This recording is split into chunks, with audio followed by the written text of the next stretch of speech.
Et si certaines des différences qu'on observe entre les gens n'étaient pas seulement culturelles, mais aussi biologiques? Vous savez, cette simple question, eh bien, elle met beaucoup de monde mal à l'aise. Et dans cette analyse, on va essayer de comprendre pourquoi. Pour explorer cette idée, on va s'appuyer sur le livre de Stéphane de Gauve. Il se penche sur un sujet qui fait souvent peur, la biologie du comportement humain. La question c'est, est-ce que cette peur est vraiment justifiée?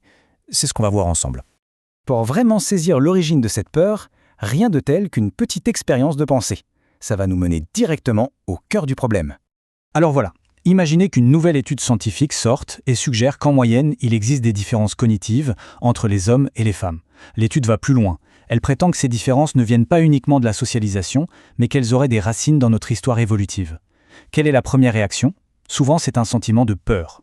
L'inquiétude est immédiate, bien sûr. On se dit, est-ce qu'on va utiliser ça pour justifier les écarts de salaire? Est-ce que ça va saper tous les efforts pour la parité? La grande crainte, c'est que ça vienne renforcer le statu quo et anéantir des décennies de progrès sociaux qui ont été si difficiles à obtenir. Mais attention, cette peur, elle n'est pas du tout irrationnelle. Elle ne sort pas de nulle part. Pour la comprendre, il faut absolument regarder en arrière, parce qu'elle est profondément ancrée dans une histoire assez sombre et douloureuse. Le mécanisme est malheureusement bien connu.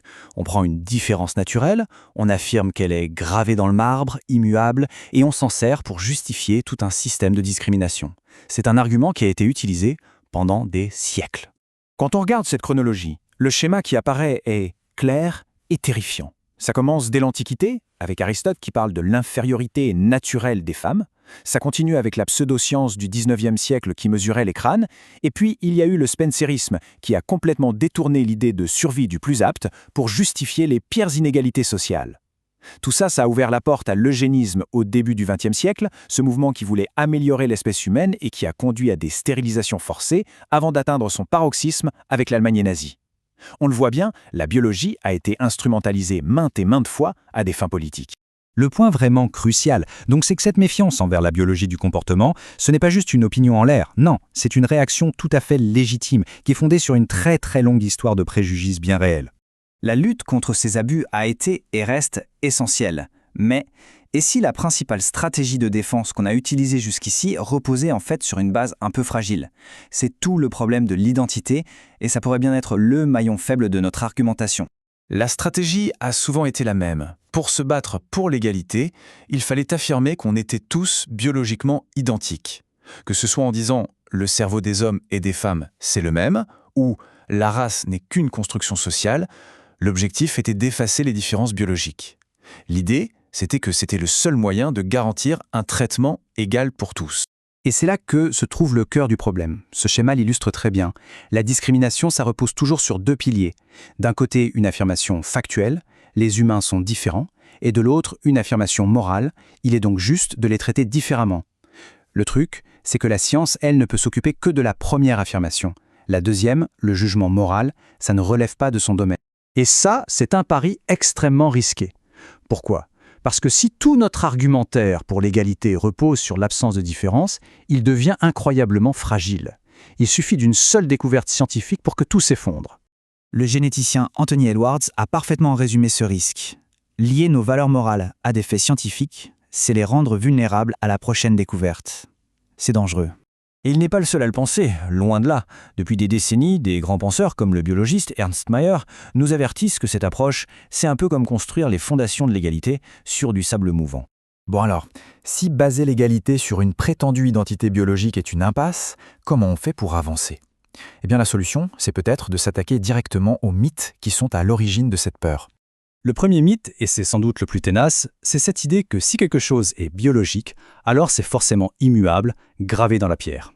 Pour déconstruire ça, on va prendre une analogie toute simple.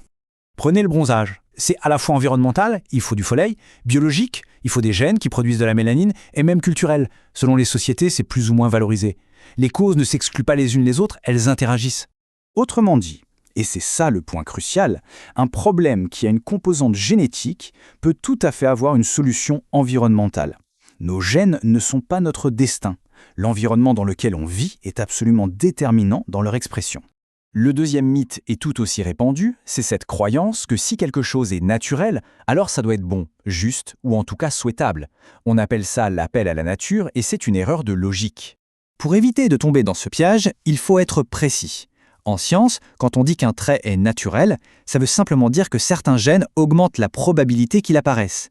Ça ne dit absolument rien sur le fait qu'il soit bon, mauvais ou inévitable. Ça permet de bien séparer le fait scientifique du jugement moral. Vouloir suivre la nature comme un guide moral, ça n'a pas beaucoup de sens.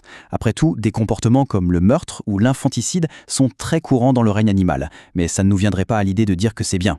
Et heureusement.